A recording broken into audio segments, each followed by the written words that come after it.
రాత్రి 7:30 మీ ఈటీవీలో.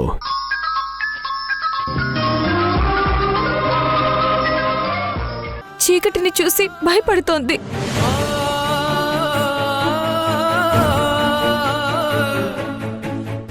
ఒంటరిగా ఉంటే స్ట్రెస్ ఫీల్ అవుతుంది. అసలు లైఫ్ అంటే ఇంట్రెస్ట్ లేనట్టుగా మాట్లాడుతుంది యష్. ఎప్పుడు తనని తాను ఏం చేసుకుంటుందో, ఎలా బిహేవ్ చేస్తుందో అని, ఎప్పుడు ఎలా మాట్లాడుతుందన్నది తన కంట్రోల్లో లేదు యష్.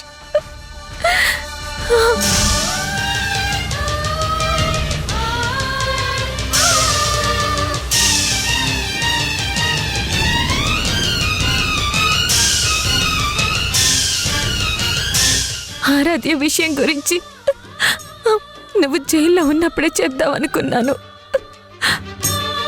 అసలే బాధలో ఉన్న నిన్ను ఆరాధ్య విషయం కూడా చెప్పి ఇంకా బాధ పెట్టడం ఇష్టం లేకే నీకు చెప్పలేదు యష్.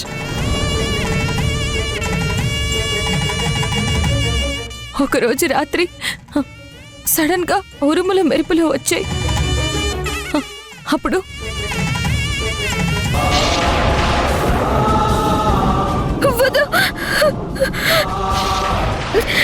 ఎవరది? ఆరాధ్య, ఆరాధ్య, అమ్మ ఆరాధ్య, నేనమ్మా నీ పిన్నిని. వద్దు, నా దగ్గరికి రావద్దు. ఆరాధ్య, నా మాట వినమ్మా.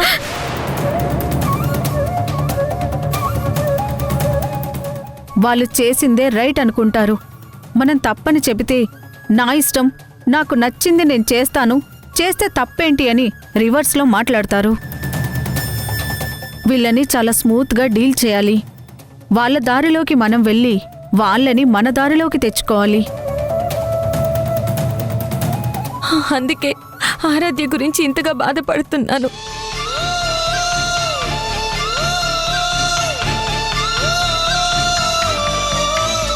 ఇప్పుడు నువ్వు వచ్చి వాళ్ళని లోపలికి పిలవకపోతే ఆరాధ్య జీవితాంతం మనకి దూరం అయిపోతుంది.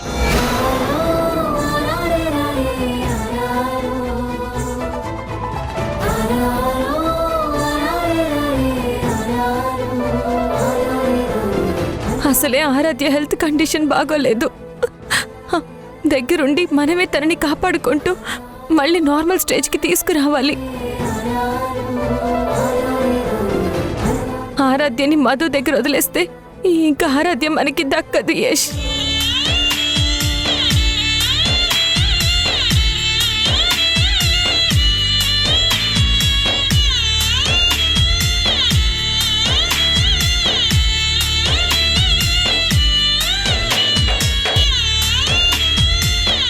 రే యష్, పాపం రా ఆరాధ్య.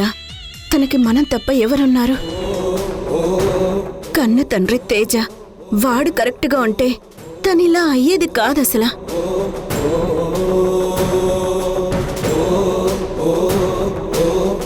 ఆరాధ్యని హాస్టల్లో పెట్టి మనం కూడా తప్పు చేశాంరా. ఆ తప్పు మనం సరిదిద్దుకోవాలి అంటే ఆరాధ్యని మనతో పాటే ఉంచుకొని తనని మళ్ళీ మామూలు మనిషిని చెయ్యాలరా.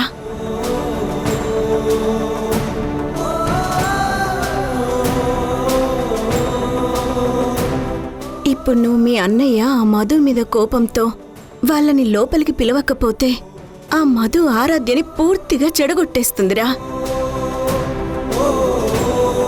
మన అనుకున్న మనిషిని కాపాడుకోవడం కోసం ఒక మెట్టు దిగినా పర్వాలేదురా. ప్లీజ్ యష్, నా మాట విను ప్లీజ్. ఇప్పుడు నువ్వు పంతానికి పోయి రాకపోతే మనమే ఆరాధ్యకి అన్యాయం చేసిన వాళ్ళం అవుతాం. ఆయన ఇంటి దాకా వచ్చిన వాళ్ళు లోపలికి రావచ్చు కదా. ఏ నేనే వెళ్ళి పిలవాలా? ప్లీజ్ యష్, నా కోసం.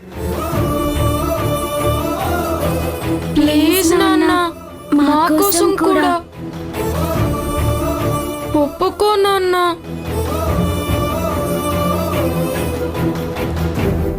ప్లీజ్ నాన్న.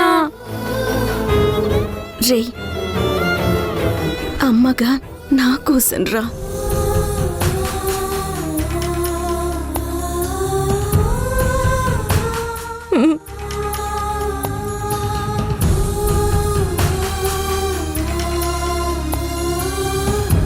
మధు ఇట్రా.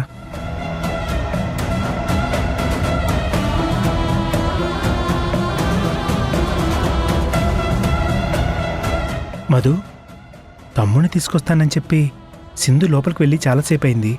ఇంతవరకు ఎవరు బయటికి రాలేదేంటి?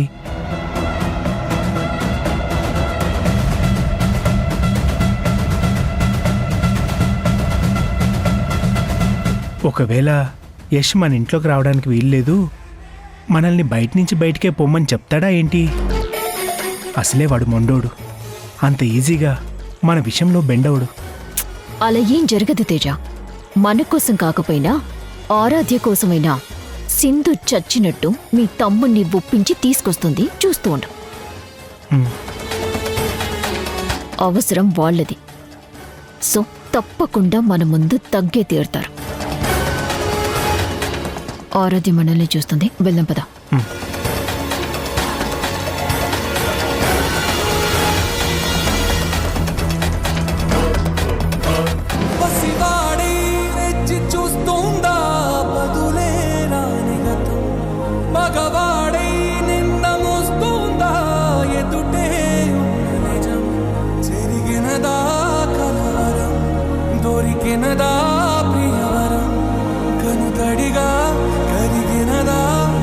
గదిలో సమరం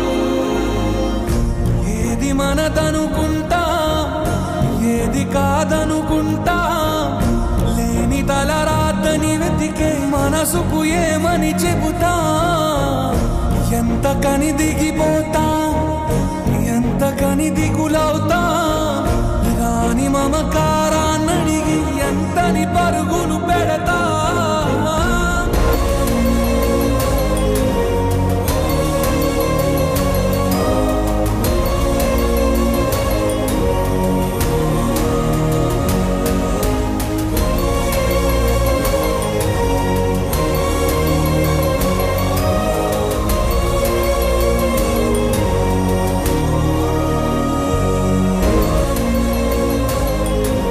వీళ్ళని చాలా స్మూత్గా డీల్ చేయాలి.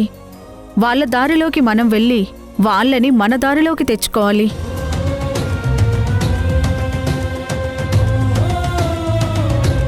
ఆరాధ్య, నువ్వు చిన్నపిల్లవమ్మా. ఇక్కడ జరిగిన విషయాలేవి నీకు తెలియవు కాబట్టి ఒకప్పుడు నాలాగే ఇప్పుడు నువ్వు కూడా ఈ మధుని గుడ్డిగా నమ్ముతున్నావు నాకు అనిపిస్తుంది.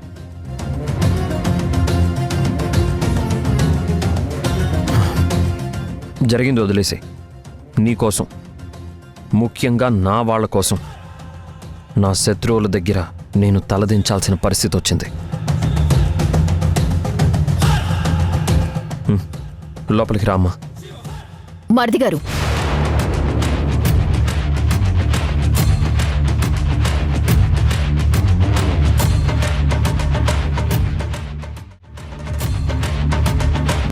ఏంటి ఆరాధ్యను ఒక్కదాన్నే లోపలికి రమ్మంటున్నారు?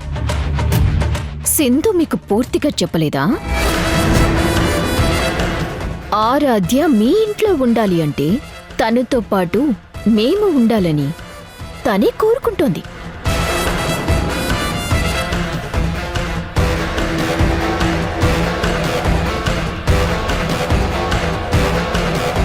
ఆరాధ్య